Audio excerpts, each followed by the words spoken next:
Friends, welcome to my channel CN classes Hindi. आज हम पढ़ेंगे एक बहुत ही इम्पोर्टेंट क्वेश्चन जो अक्सर एग्जाम में पूछ लिया जाता है कि सिद्ध कीजिए कि कोई एक रूट में संख्या दे दी जाती है कि वो एक अपरिमेय संख्या है। ठीक है, तो यहाँ पे मैंने एग्जाम्पल लिया है रूट 5 का कि सिद्ध कीजिए कि रूट 5 जो है, रूट 5 जो है वो एक अपरिमेय संख्या है। तो इसको हम कैसे सॉल्व करेंगे? इसके जगह पे आपको रूट 3, रूट 7 कुछ भी दे सकता है, रूट 2 भी दे सकता है।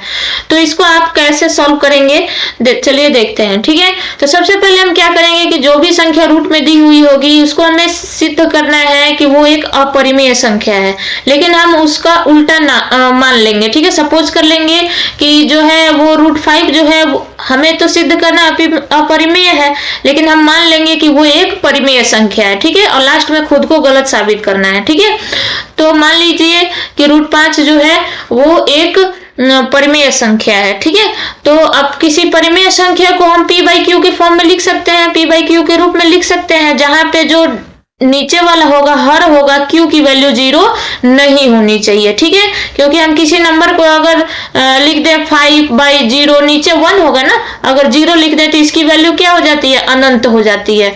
ठीक है, तो हम यहाँ पे नीचे हर में 0 नहीं ले सकते, उसी को लिखा है कि q not equal to 0, q की वैल्यू 0 नहीं होनी चाहिए। ठीक है, तो फिर हम p बाई क्यू को हम क्या p बाई क्यू फॉर्म में लिख सकते हैं, इसके रूप में लिख सकते हैं रूट 5 को, नीचे क्या हो जाएगा?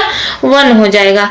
ठीक है, तो यदि p और q हम जानते हैं ना, जैसे हमने मान लीजिए कि मैं एक एग्जांपल ले रही हूँ 20 और बाई 25, मतलब 20 बाई 25। यहाँ पे कॉमन क्या है? दोनों में 5 है, ये भी 5 से कट जाएगा 4 बार में, और ये भी 5 से कट जाएगा 5 बार में, है ना, तो हो जाएगा 4/5। ठीक है, तो इसी तरह से यहाँ पे मान लिया गया है कि p और q का कोई उभयनिष्ठ गुणनखंड, जैसे कि मैंने अभी यहाँ पे एक ये उदाहरण लिया, इसमें मैंने बताया नहीं 5 से कट रहा है, तो ये इन दोनों का 20 और 25 का उभयनिष्ठ गुणनखंड क्या था? 5 था, है ना। तो यहाँ पे हमें नहीं पता है कि p और q का उभयनिष्ठ गुणनखंड क्या है ना, तो हम क्या मान लेंगे कि मान लीजिए कि p और q का कोई उभयनिष्ठ गुणनखंड है, और जब उससे वो डिवाइड हो जाता है, विभाजित हो जाता है, तो वो a बाई b फॉर्म में आ जाता है, a बाई b के रूप में आ जाता है। मतलब जैसे हमने यहाँ पे 20/25 को क्या लिख दिया? 4/5। वैसे ही p बाई q को हम यहाँ पे क्या लिख देंगे? a by b। ठीक है, कब? जब p और q का कोई उभयनिष्ठ गुणनखंड हो। ठीक है, तो यहाँ पे क्या है?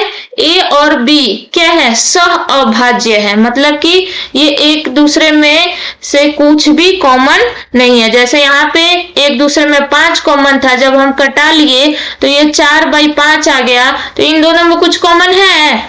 कुछ कोई ये दोनों क्या हो गए? सह अभाज्य हो गए।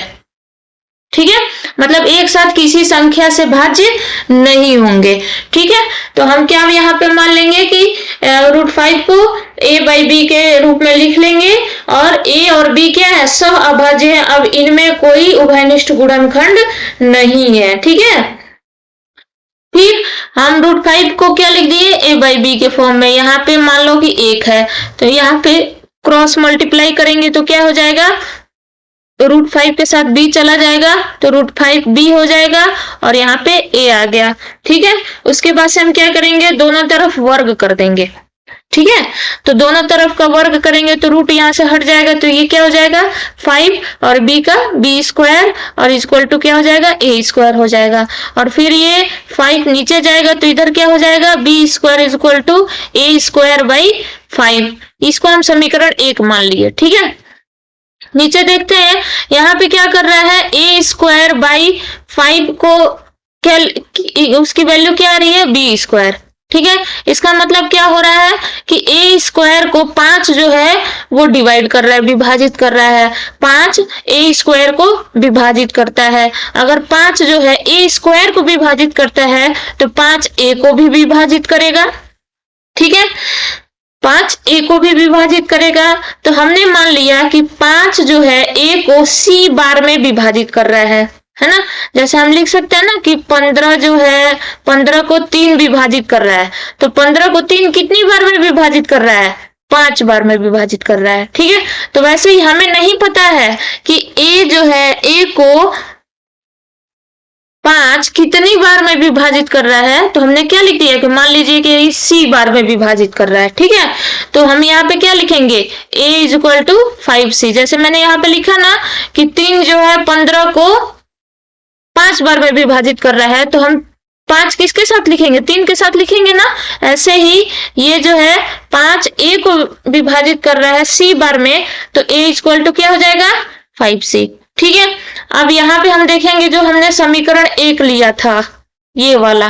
ठीक है, ये वाला, इसमें हम क्या करेंगे, a की वैल्यू रख देंगे, a का मान जो यहाँ पे माने हैं, a का मान क्या माने हैं, a बराबर 5c। ठीक है, तो इसमें हम रख देंगे, तो यहाँ पे तो 5b स्क्वायर था, तो वैसे ही हो जाएगा। ठीक है, और a स्क्वायर के जगह पे हम क्या, a की जगह पे 5 से लिखेंगे और उसका स्क्वायर, समझ गए।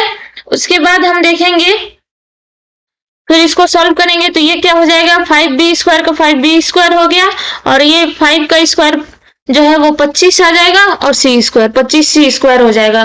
फिर दोनों में, ये दोनों में जो है 5 कॉमन है, तो यहाँ पे आ जाएगा 5 बार में 5 आ जाएगा। ठीक है, तो ये क्या हो गया, c स्क्वायर इक्वल टू, और ये 5 नीचे आ गया, इसके नीचे आ गया, तो क्या हो गया, b square by 5, c square equal to b square by 5। तो इसका मतलब ये क्या हुआ कि 5 जो है वो b स्क्वायर को विभाजित कर रहा है, जैसे यहाँ पे आया था, यहाँ पे a स्क्वायर बाई 5 आया था, तो हम क्या कह रहे थे कि 5 a स्क्वायर को विभाजित कर रहा है। यहाँ b स्क्वायर बाई 5 आ गया, तो हम क्या कहेंगे, 5 जो है b स्क्वायर को विभाजित कर रहा है। वही नीचे लिखा है, यहाँ 5 b स्क्वायर को विभाजित करता है। अब अगर b स्क्वायर को विभाजित करता है तो वो 5 b को भी विभाजित करेगा।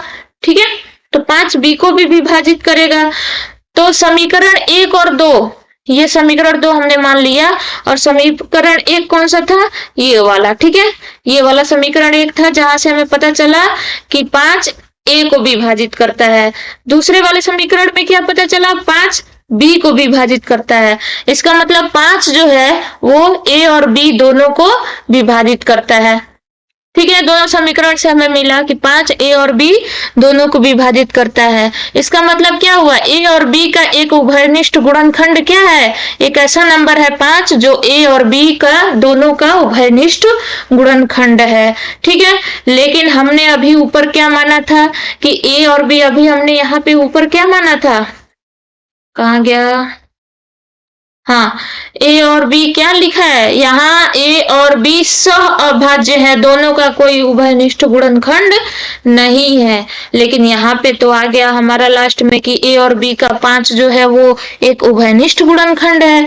इसका मतलब क्या हुआ कि यहाँ पे जो भी हमने माना था उसका विरोध हो गया। ठीक है, जो भी हमने माना था उसका विरोध हो गया, और यहाँ पे क्या आ गया, a और b जो है सह अभाज्य नहीं बल्कि सहभाज्य है।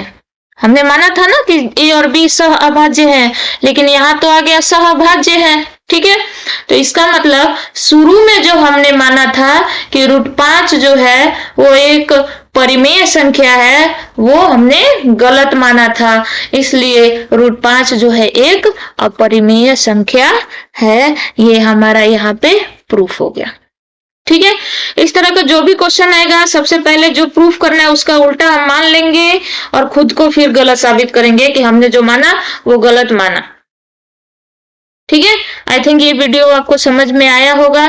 तो चलिए मिलते हैं नेक्स्ट क्वेश्चन के साथ। इसी तरह से मैं इंपॉर्टेंट क्वेश्चन लेके आती रहूंगी।